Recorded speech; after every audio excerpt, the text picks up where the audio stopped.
All right, now we're going to read John chapter 6. And if that's what it says on the last video, it's being edited right now. It's being looked at. But let's read John chapter 6, guys. Sometime after this, Jesus crossed to the far shore of the Sea of Galilee. That is the Sea of Tiberias. And the crowd of people followed him because they saw the signs he had performed by healing the sick. And then Jesus went up to the mountainside and sat down on his principles. The Jewish Passover festival was near.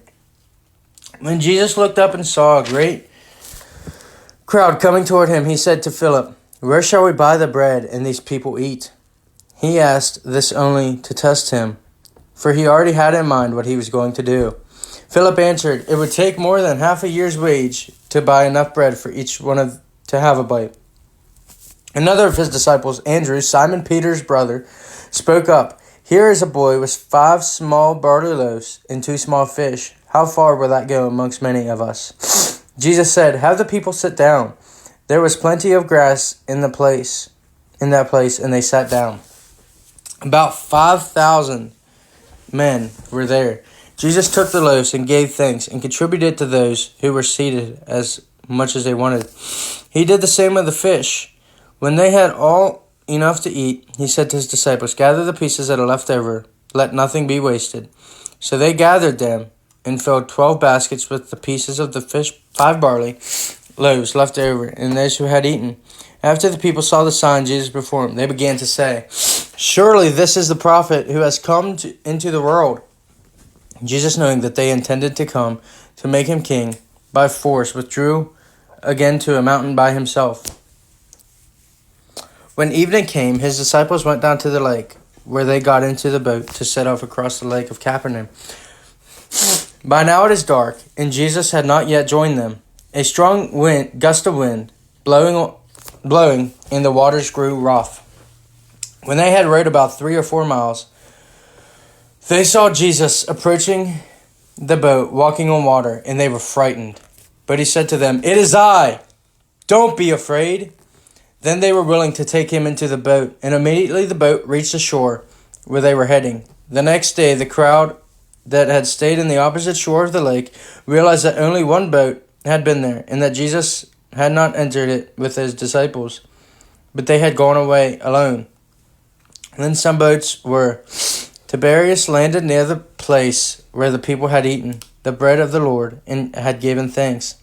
Once the crowd realized that neither Jesus nor his disciples were there, they got into the boats and went to Capernaum in search of Jesus.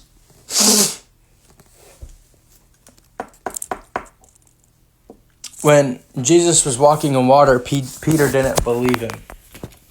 And he said, "Well, let me come out into the water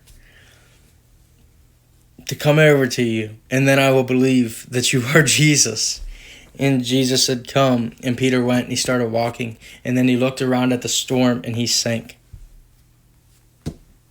Ain't that kind of like us?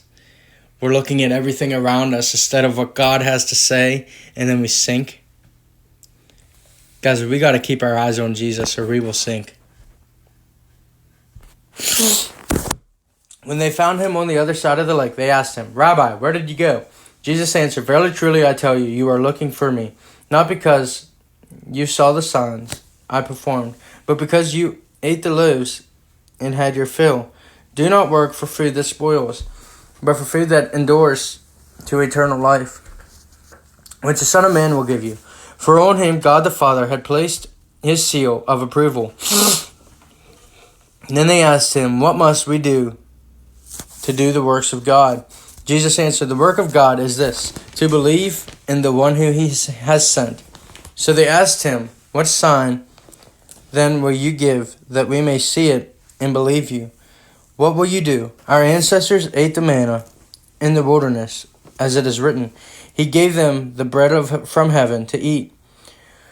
Jesus said to them, "Verily, truly, I tell you, it is not Moses who has given you the bread from heaven, but it was my Father who gives you the true bread from heaven. For the bread of God is the bread that comes down from heaven and gives life to the world."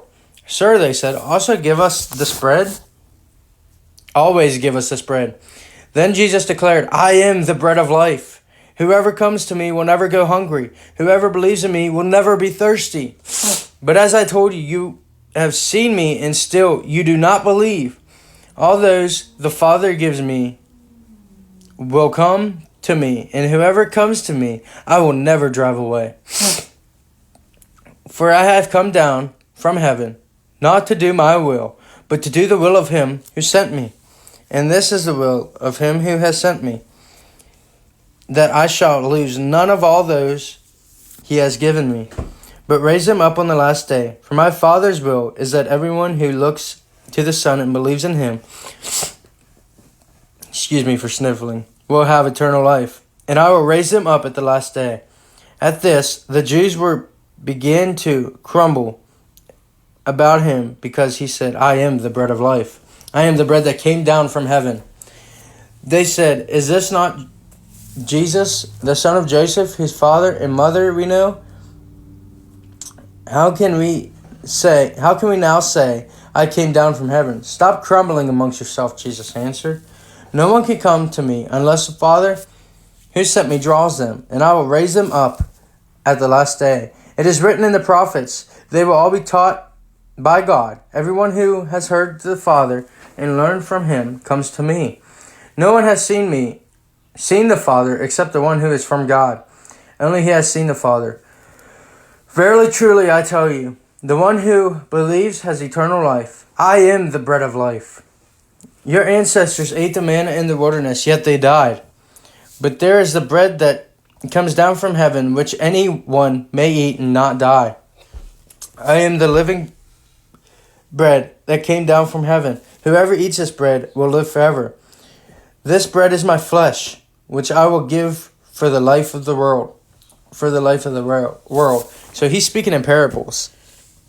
They have no idea what he means, and he's getting ready to die. He's like, I am the bread of life. If you would take a bite, you will never die. And that would be confusing to me too. Rightfully so. Then the Jews began to argue sharply amongst themselves. How can this man give us his flesh to eat?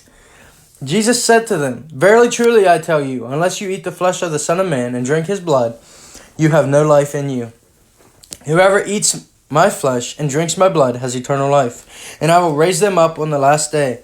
For my flesh is the real food, and my blood is real drink. Whoever eats my flesh and drinks my blood remains in me, and I in them. Just as the living Father sent me, and I live because of the Father, so the one who feeds on me will live forever because of me. This is the bread that came down from heaven. Your ancestors ate manna, but died. But whoever feeds on the bread will live forever. He said this while teaching in the synagogue in Capernaum. On hearing it, many of the disciples said, This is a hard teaching. Who can you accept it? Aware that his disciples were grumbling about this, Jesus said to them, Does this offend you? Then what if you see the Son of Man ascend to where he has before? The Spirit gives life.